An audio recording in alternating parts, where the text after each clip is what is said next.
کچھ لوگ ایسے ملتے ہیں جو 8 رکعت مان لیجئے تراویح پڑھتے ہیں، وتر پڑھے بغیر چلے جاتے ہیں، اور کچھ لوگ یہ کہتے ہیں کہ وہ امام کے ساتھ پوری نماز تو پڑھ لیتے ہیں وتر کے ساتھ، اور پھر رات میں دوبارہ نماز پڑھتے ہیں۔ ہم ان سب کو ملا کر ایک جواب دیں گے انشاءاللہ۔ اہدنا الصراط المستقیم۔ السلام علیکم ورحمۃ اللہ وبرکاتہ۔ وعلیکم السلام ورحمۃ اللہ وبرکاتہ۔ الحمدللہ رب العالمین والصلاة والسلام علی رسولہ الکریم، اما بعد۔ شیخ، آج کا سوال یہ ہے کہ تراویح کی نماز پڑھ کر وطر پڑھے بغیر کچھ لوگ جو ہے واپس گھروں کو چلے جاتے ہیں، مسجد سے نکل جاتے ہیں، تو ایسے لوگوں کے سلسلے میں اسلام کیا کہتے ہیں؟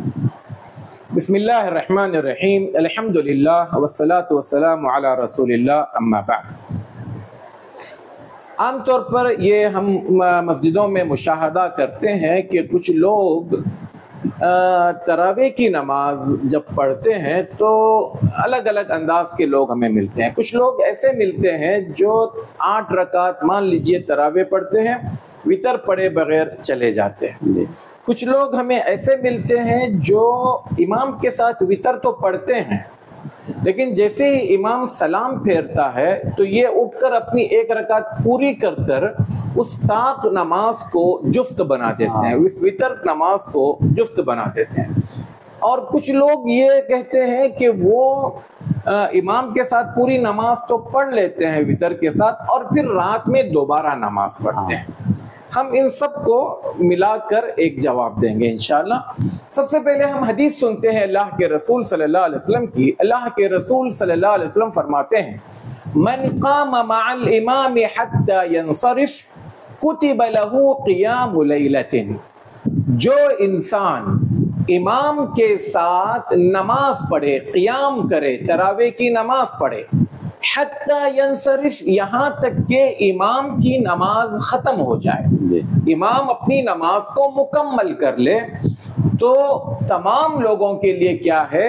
پوری رات قیام کرنے کا اجر پائے گا۔ وہ بندہ امام کے ساتھ اپنی نماز کو مکمل کرتا ہے تو اس کو پوری رات قیام کرنے کا ثواب ملتا ہے۔ اچھا، جو لوگ امام کے ساتھ وتر پڑھے بغیر نکلتے ہیں، ان سے اگر پوچھا جائے بھائی کیوں، تو کہا کہ میں رات میں دوبارہ نماز پڑھتا ہوں اور اس کے بعد وتر پڑھتا ہوں۔ تو یہاں پر دیکھیں، اللہ کے رسول صلی اللہ علیہ وسلم سے بہترین مرشد، بہترین مربی، بہترین معلم، ناصح، واعظ کوئی نہیں ہو سکتا، اور صحابہ کرام رضوان اللہ علیہم اجمعین سے زیادہ اطاعت اور فرمانبرداری کرنے والی کوئی قوم، کوئی ملت دنیا میں نہ ہم سے پہلے تھی اور نہ بعد میں آئے گی۔ صحابہ کرام رضوان اللہ علیہم اجمعین کا بھی بڑا شوق تھا، بڑا جذبہ تھا کہ نمازیں لمبی ہو، نمازیں دیر تک پڑھی جائے۔ تو اللہ کے رسول صلی اللہ علیہ وسلم نے کہا کہ بھیا آپ نے امام کے ساتھ پڑھ لیا امام کی نماز ختم ہونے تک، اب آپ کو اجر پورا مل گیا۔ اب یہ جو لوگ وتر پڑھے بغیر جا رہے ہیں، سب سے پہلی چیز اس اجر سے محروم۔ کون سا اجر؟ جو پوری رات قیام کرنے کا اجر، اس کو باندھا گیا ہے امام کے ساتھ پوری نماز پڑھنے میں۔ آپ بیچ میں سے چلے جا رہے ہیں، ارے بھائی جب آپ کو اپنی ہی نماز پڑھنی تھی تو امام کے ساتھ پڑھنے کی ضرورت کیا تھی؟ اچھا، امام نے جتنی کچھ نماز پڑھایا سنت کے مطابق تو وہی ہے، 11 رکعت آپ نماز پڑھ لیتے۔ آپ 11 رکعت نماز پڑھ رہے ہیں اور پھر اللہ کے رسول صلی اللہ علیہ وسلم کے کہنے کے مطابق آپ امام کے ساتھ مکمل کر رہے ہیں، تو آپ کو اجر تو مل رہا ہے نا، آپ کو پیمنٹ تو پوری مل رہی ہے۔ اب پیمنٹ ملنے کے بعد آپ دوبارہ کہیں، مان لیجئے ایک بندے کو 10 گھنٹے کا کام دیا گیا اور وہ کام وہ 5 گھنٹے میں کر لیا، اب اس کے بعد اس کو پیمنٹ دے دی گئی، پھر بھی وہ کام کرتے اگر بیٹھ جائے تو لوگ بولیں گے ارے بھائی پیمنٹ ہو گئے، اب اس کے بعد اور کیا لینا ہے، جب تم کو پوری رات کا اجر لکھ دیا گیا ہے۔ اور اس میں دیکھیے حدیث کے الفاظ کتب لہ، لکھ دیا گیا ہے۔ تو ایسی صورت میں میری ان لوگوں کو جو بیچ میں سے اٹھ کر جاتے ہیں وہ اس طرح سے نہ کریں۔ ہاں، اب جیسے خاص کر آخری عشرے میں کچھ مساجد میں شروع میں نماز ہوتی ہے، کچھ مساجد میں آخر میں نماز ہوتی ہے، کچھ مسجدوں میں دونوں جگہ دونوں وقت پہ نمازیں ہوتی ہیں، تو بہرحال دونوں کی کوالٹی میں فرق ہے۔ اب آپ کو رات بھر کا جو اجر ملے گا جس کوالٹی کی نماز آپ نے پڑھا اس کوالٹی کے حساب سے ملے گا.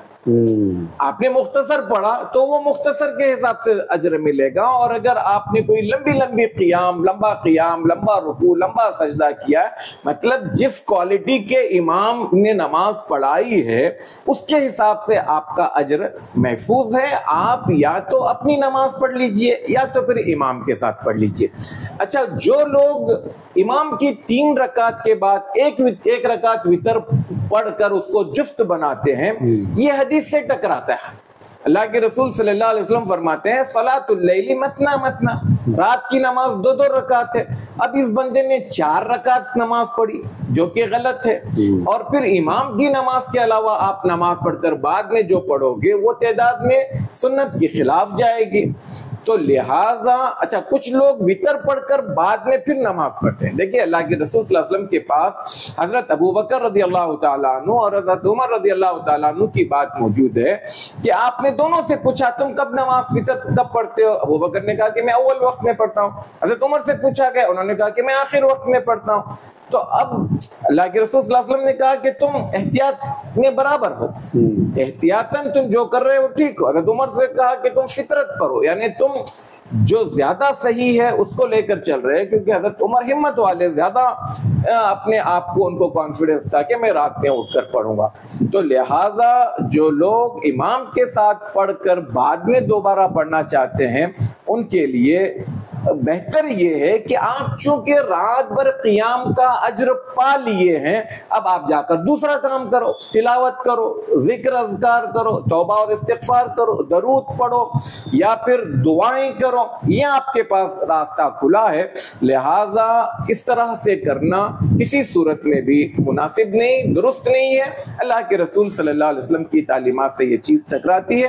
امام کے ساتھ پوری نماز پڑھے یا تو پھر پوری نماز اپنی پڑھے, تاکہ آپ پورا اجر اپنے حساب سے اگر آپ پڑھو گے تو لمبی نماز اگر آپ پڑھ سکتے ہیں تو ٹھیک ہے, یہ ایک سنت نماز ہے, اس میں اکیلے بھی نماز پڑھنے میں کوئی حرج نہیں, اگرچہ کہ اس میں بھی جماعت کے ساتھ پڑھنا افضل ہے, کیونکہ حضرت عمر رضی اللہ تعالیٰ اللہ کے رسول صلی اللہ علیہ وسلم نے 3 دن پڑھائی اور چوتھے دن آپ صلی اللہ علیہ وسلم اس لیے نہیں رکے کہ وہ 3 دن ہی پڑھانا مقصود تھا, بلکہ ڈر اس بات کا تھا کہ کہیں یہ نماز فرض نہ ہو جائے. تو اس کا مطلب یہ ڈر نہ ہوتا تو آپ صلی اللہ علیہ وسلم جماعت کے ساتھ نماز پڑھاتے, اور حضرت عمر رضی اللہ تعالیٰ عنہ نے اپنے دور خلافت میں اس کو باقاعدہ جماعت کے ساتھ پڑھایا. تو لہٰذا ہم امام کے تابع رہیں, امام جب تک پڑھ رہا ہے اس کے ساتھ پڑھیں, اپنی الگ سے پھر نماز کے لیے اس طرح سے آدھو ادھیرے میں سے اٹھ کر آنا ٹھیک نہیں ہے. اللہ تعالی ہمیں حق بات قبول کرنے اور اس پر عمل کرنے کی توفیق عطا فرمائے. جزاک اللہ خیر, بارک اللہ فیکم. السلام علیکم ورحمۃ اللہ وبرکاتہ. باطل کا جواب وہ جن راستوں سے آ رہا ہے ان راستوں پہ کھڑے ہو کے دینا چاہیے. سوشل میڈیا پہ کوئی لوگوں کو بہکا رہا ہے, ہم ممبروں سے اس کا جواب دے کے یہ سمجھ جائیں کہ ہم نے حق ادا کر دیا, نہیں ہو سکتا. الحدید یقطع الحدید, لوہا لوہے کو کاٹتا ہے. ضروری ہے کہ باطل جن راستوں سے پھیل رہا ہے انہی راستوں میں کھڑے ہو کر اس کا مقابلہ کیا جائے. تو اس سلسلے میں صراط مستقیم چینل, یہ اس کی کوششیں قابل قدر ہیں, ان سے استفادہ ہونا چاہیے اور ان کو خوب عام کیا جائے.